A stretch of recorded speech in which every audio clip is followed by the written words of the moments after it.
Good evening, everybody. My name is Daniel Young. I'm the owner and founder of Adaptive Perspective and the Adaptive Perspective social media platforms, and I am back to talk closed-end funds and overall financial and investment strategies. So this is an unedited video. Who knows what you'll hear in the background as I film these in my house? Honestly, hopefully nothing because the cat is put away. I am not a financial advisor. I am a financial strategist, really just an overall strategist. And I don't speak like the herd. I walk in limited company and sometimes I walk alone. So as I debated how to quite honestly make this video and how much to put into this video, on the financial side of things, not much has changed really since last week, really almost in the last month or two. So it feels very redundant to say the same things.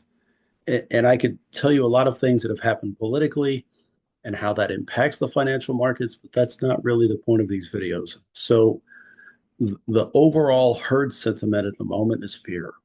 The fear and greed index went back down. It was kind of riding average, market uncertain for the week.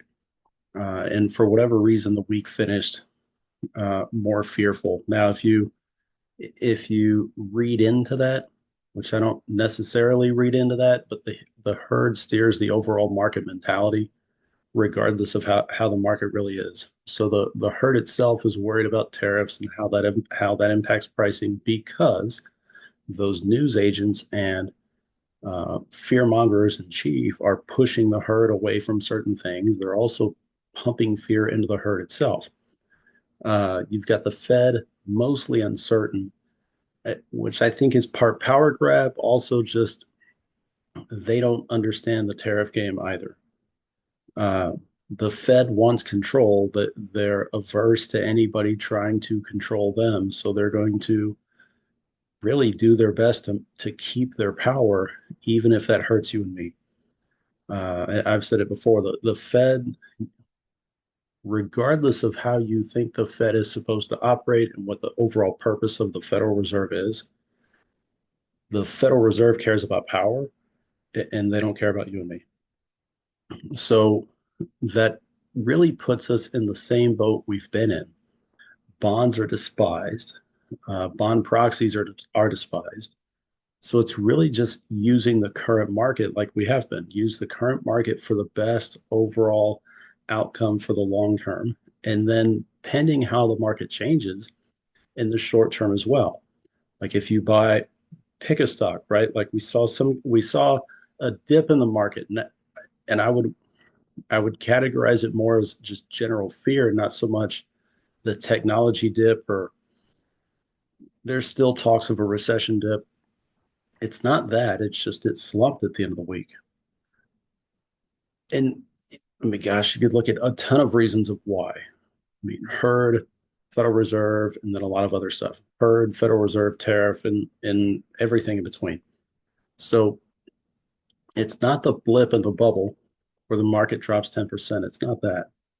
So that honestly lost my train of thought. It's not that we're buying the bubble, or it's not like we're buying a burst bubble. It's not like buying that dip, but the market still dipped. So it's using the dip to your advantage. Now you could argue that any number of sectors dipped. And pending your portfolio, I mean, I don't know your portfolio. Pending your portfolio, maybe it's not structured in bonds, and maybe your tech or maybe your healthcare or whatever you're invested in, maybe that significantly dropped. It's a great Monday to dollar cost average and lower your overall buy price, right? Or lower your overall cost to share. You can make a case for that. I'm going to try to make a case for buying bonds or specifically, there we go. It's been a long weekend. Specifically, the bonds that I would buy, as well as any bond proxies, and all still just closed-end funds. So, without me waffling anymore, and I'll be, I've always promised transparency, which I see that transparent bag in the background now. I've always promised transparency. It's been a rough week, and this upcoming weekend is not going to be any better than than the current weekend, to be honest. Yesterday was rough with a school event. Next weekend it will be even rougher with a different school event. Next week I'd normally update the entire list, and I don't know if that'll happen just based on how the weekend's going to go. Uh, in doing the normal update yesterday, I found changes in the overall total number of closed-end funds. Went through the entire list, and CEF Connect is still uh, it's a politics game. CEF Connect has every single closed-end fund except for the SABA closed-end funds because SABA, from my standpoint, SABA is trying to improve shareholder outcomes, and they're actually going toe to toe with BlackRock and others, trying to get shareholders paid better than what those companies have been paying shareholders in dividends for years. Since that happened, since they really went toe to toe with BlackRock about dividends and really replacing the leadership on some of their boards, mysteriously they got dropped off CF Connect. So CF Connect has 403 current closed-end funds listed. Maybe it dropped. Maybe it went from 403 to like 398, which is a change. And then, but that's not counting the Saba stuff.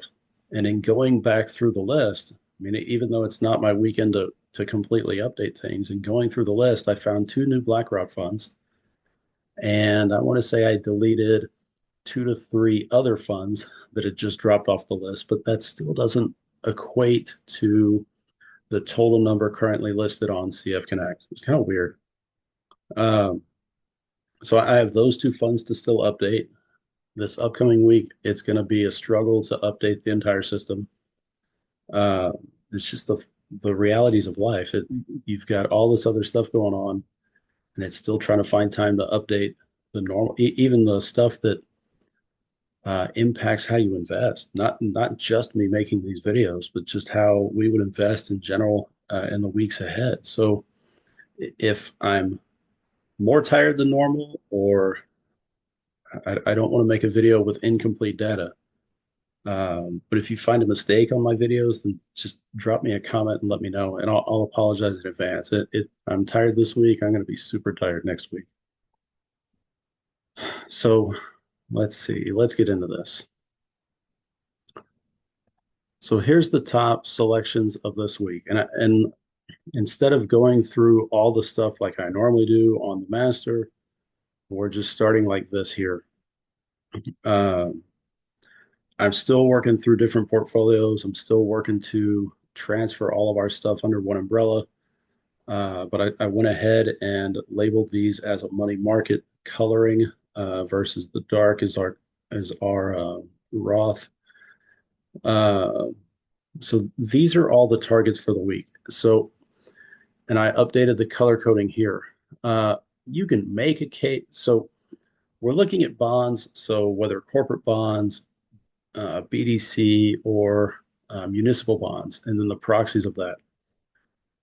And the proxies of those, so utilities and energy transfer, are very oil dependent, right? Just by power supply and the technology and the integration of those things all needing oil. And then real estate needs oil in order to be made. So you can make a case for oil if you can find it cheap and if it meets the metric, but it doesn't quite meet the metric on our end. It doesn't really appear in a direct form unless you're looking at renewable energy, which still, on my end of things, doesn't make a ton of sense. Every one of their investments is oil dependent, but they're not investing in oil. Um, let's see. You, DNP is a solid utilities play, but I also have a really hard time buying it premium. Now, I can make a case for buying it now because it's cheaper than the 1 year average. 1 year average is 8%. You're effectively buying it at a discount now because it's cheaper than the 1 year average. It rarely hits discount territory. But what keeps me back is it's really two things. One, I have a hard time buying premium when for years I've pushed buy a discount. And then the other is the dividend payment. The dividend payment's consistent. I mean, through thick and thin, it is consistent, but it's also not rising. Now, you make a case it's not falling. I mean, regardless of market, good or bad for utilities, it's not falling, but it's also not rising. So it's hard to buy a stagnant dividend. Um, it's got to be a good reason, like an exceptional good reason to buy a stagnant dividend. And if it, I mean, 3 cents, right? So break even would be for every dollar spent. It's for every dollar invested, it's a dollar spent. Like this one is getting it 54% off. So you're essentially paying 46 cents for every dollar invested versus that's like paying $1.03 for every dollar invested. So, I mean, $1.03 is not much different than a dollar, but it's just, I mean, I honestly do. I have a hard time buying premium, and it's the dividend. And tracking this from when we first bought into first bought from our new platform on Fidelity. I mean, you're looking at about a month ish. I mean, same payment, greater payout because it costs less, right? And then a month later, it's about 20 cents more, same payout. So you're not getting as great of a yield because the cost went up. But like I can advocate for it. I just don't, it's hard to explain. It's that feeling that just, it just doesn't feel right. And Simon Sinek talks about that. He's a leadership guru. He talks about how our brains process different things, how our brains process things, how we can logically explain something, but if something's off-putting, it doesn't feel right. It's just a different part of the brain. We just can't put it into words. So, how would I rank this? All of these are targets and how they meet the metrics. I want consistent, and I don't know why my allergies pick up and I cough at this time of the night, but I do. I want consistent monthly paying. I want to target bonds, specifically corporate bonds, and also that really that game changer, the BDC business development company, that bridge between um, like small business and mid-level business, that are really, like small business, you can get a great local loan, but your mid-level company, um, if you're getting a decent sized loan, you're not getting that from your local bank, and that's where this company sets itself apart from this company. I like them both, but I think this one's a lot better positioned for the current and coming market than this one. So let's trim this up a bit. We'll rank by yield. So we want to trim for 9% or greater unless there's a good reason for buying a cheaper yield. So the municipal bonds pay cheaper yields on the surface, but once you get into the tax equivalent yields, they pay higher yields. So they'll stay on the list. That's utilities. I mean, it meets the metric. It's a higher price. It's the yield side of things. Like if you pushed me to pick a utility, there's a somewhat like portfolio in a can way to do it. Um, but if you were going to go for outright like heavy utility investment, I would pick this one because two reasons. One, it's cheaper, and two, even though it pays a smaller dividend compared to the other, it's a better payout ratio based on the overall price. And I get you're getting this one for a pretty significant discount, but if I'm just going on pricing, that one's cheaper. If you really want to compare fund to fund of what the price is now versus what it normally, it's hard to say what it normally is. You can look at an overall breakdown of price over time, and you can hope that with a different rate market, that price might swing back up, and you can really compare what the swing of one is to the swing of another, and then you can make the decision from there. Just on face value, DNP is cheaper. Um, this is tempting. I have not heard a ton about this company, but having been a client or a shareholder of an Allspring company, I don't like how they invest. Um, but I mean, just on face value, it doesn't meet the metric either. So we're going to get rid of these things. Highland stays because it's the greatest discount. And I think there's a light at the end of their tunnel. I mean, for a real estate portfolio with more square footage coming online, I still can't explain why they're just so heavily invested into the managing company that, well, it manages their fund. I don't get that, but I think there's more light at the end of their tunnel than what a lot of people are giving credit for. Technology is great. I mean, it blipped, but at the same time, it's not. It doesn't meet the current metric on the strategy. Uh, Teeth utilities, but still oil dependent. CIF is a great corporate bond company. It's a roller coaster ride, I'll be honest. Uh, Looking at their track record of things, it really does swing in rate cycles, and I bought it knowing it would swing. I just honestly hoped the escalation or the ride back up the ramp would be faster. Um, let's see, PDO, but we already PDO is a bond company. I mean, it's like paying $1.06. We already have bonds. It's hard to argue for a premium bond when we already have amazing bond funds as it is.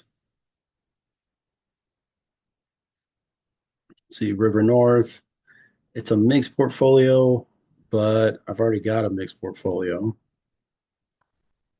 Slat leads, PCT seems like a decent bond company, but again, we've already got bond companies. So so I mean, I'm trying to keep this video short and not get into a ton of info that I've already covered in recent weeks. And the other angle of things is my wife's birthday cake is in the oven. I really don't want to burn that. Um, so my goal is to finish this video before that timer goes off. Otherwise, it's going to just be this annoying noise in the background. Um, so trimming everything up to where we are, 7 funds. It's almost the same thing from this first round of Fidelity. I think it might be the same thing from that first round of Fidelity, to be honest. 3 and then 4, 3 and then 4. It's the same thing. So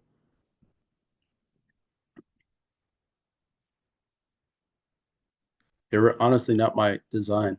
Um, Municipal bonds. So of the current market, so we look at municipal bonds, corporate bonds, business development company, and then a bond proxy if you can argue for it, like if it meets the metric. Uh, DMP is cheaper than what it's. See, the premium has come down. It's not as expensive as it used to be. However, you're still buying premium, and it's a dividend that's not really changing. Um, let's see. PDT doesn't meet the metric just based on yield. Uh, and overall bond proxies on this list. So you have HGLB, which is almost a portfolio in a can. They're more diversified than what's up here. Um, but it's energy and utilities and real estate. And then HFRO is solely real estate. It's got different sectors of real estate, I mean, multifamily, rental homes, storage, healthcare space. Both great options in this market, or say all great options in this market and in what we hope to be the coming market. But maybe that coming market doesn't happen for a while, so it's still just great options in the current market. Then you have a bond company that owns bonds, stocks, and crypto. And it's also a shareholder activist fund. I like that. FCO is a corporate bond fund that has that business development component. I think that's great for the existing market and the ongoing next 4 years. And then just great municipal bond companies. So honestly, that's the list. It. I wish, I wish I could give you variety, but it's playing the current market regardless of whatever it is. And maybe that's boring, but I mean, I can't make it funner just because, I mean, my goal on my end of things is to read the current market and make the best investment for us, whether it's fun or chaotic, or like next week, if the market completely went through an upheaval, then it's sifting the data and figuring out the strategy. But it sounds so redundant and repetitive, and I honestly feel like I'm saying the same things every single week. But for whatever reason, it's been a bond market for a while, and the herd has despised bonds and their proxies. And when the herd runs away from something and they hate it, and when the herd's afraid, especially when the herd's afraid, it's a great time to buy. But when the herd runs away from something and the pricing, it loses its favor, and the pricing overall suffers because it's not looked at a lot. So when the pricing dips and the herd's afraid in general, it's just a great time to buy. And it's just been the bond market really the last month to two, really the last 2 months, I want to say. So I'm not sorry for saying the same things over and over again, and I'm not culling the data to it's there are lots of ways you can invest, right? Pending portfolio and strategy, what you already have, and how you're going to play the market in general. And I wish I could, I do wish I could give you different funds every week, but at the same time, this is still the best deal for us.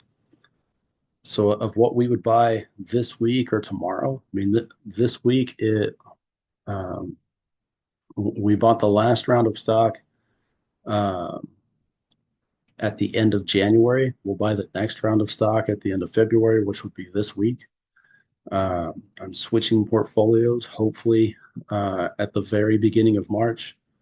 Hopefully, finally migrating over the Webull stuff into Fidelity to get it all under the same umbrella and make it easier for my survivors. Now, I don't think I'm dying anytime soon. That's not my point. My point is I am okay juggling platforms. I like data. I like processing the data. I like the investing stuff, but that doesn't mean my family is going to feel the same way. So my job is to make it as easy as possible for them if something were to happen to me. So that works best if I can get everything under the same investing umbrella. So my goal, we'll see if it works, see if it's possible, is to migrate Webull over to Fidelity and then have everything in the same place. And then if worst case scenario, if something happens to me, then my family can figure it out a lot easier than if things are spread out. Um, but we'll see how that goes. But I mean, honestly, if what we're buying for the week, that's what we're buying for the week. And it's what we bought at the end of last month, but it's still the best deal for the current market. So uh, that's really all I got. Let's see. If you've got a comment, by all means, leave me a comment. If you want to talk closed-end funds or share what you're doing in your portfolio, or ask me more about closed-end funds, or I mean anything, how I think the market's going to go, how I think the Fed's going to go, concerns about tariffs. Let's see. Really, you can ask anything. Um, but those are my picks for the week. Those are what we're investing in for the week. And man, I don't know how to say it. It's if you want more variety, At some point, the market will change and will adjust, and the strategy and the scope of things will change, and it'll be a different set of funds, right? But if we're going to do the best thing we can for the long run, regardless of our individual desires to want diversity and change and different funds because it gets boring dealing with the same stuff all the time, we're playing a money game for the long term, and you can't be willy-nilly with your money. You can, but you run a lot more risk. But if you use the current market for the long road, then you get the best deals in the current market for the long road. So if we want to optimize our gains and optimize our returns and optimize our retirement or whatever you're working to grow your portfolio for, if you want the best possible outcome, you have to play the current market with the long game in mind, as opposed to just buying other fun stuff or maybe more things that are not the same thing all the time, right? But that doesn't help you. So it might be boring to invest in bonds. Maybe it's boring that we've been investing in bonds, but it's still the best deal for the current market.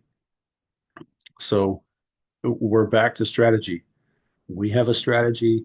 Hopefully, you have a strategy. And if you don't have a strategy, I encourage you to get a strategy, make a strategy, develop a strategy before you just buy willy-nilly, right? Have a reason for things. So our strategy implemented is we're buying those 7 funds this week. Um, and if that works for your portfolio, great. Uh, the biggest thing is figure out your strategy, figure out your portfolio and the best buys for you, and then buy based on that strategy. And if the closed-end fund stuff helps you, amazing. And if you have comments, please leave me a comment. Please leave me feedback. So uh, that's all I got. So have a great week. Hope things go well for you this week. And next week, when I make the next video, please cut me some slack because I will be exhausted from a school trip weekend. So this is Daniel Young signing off, and I will see you all on another video. Bye bye.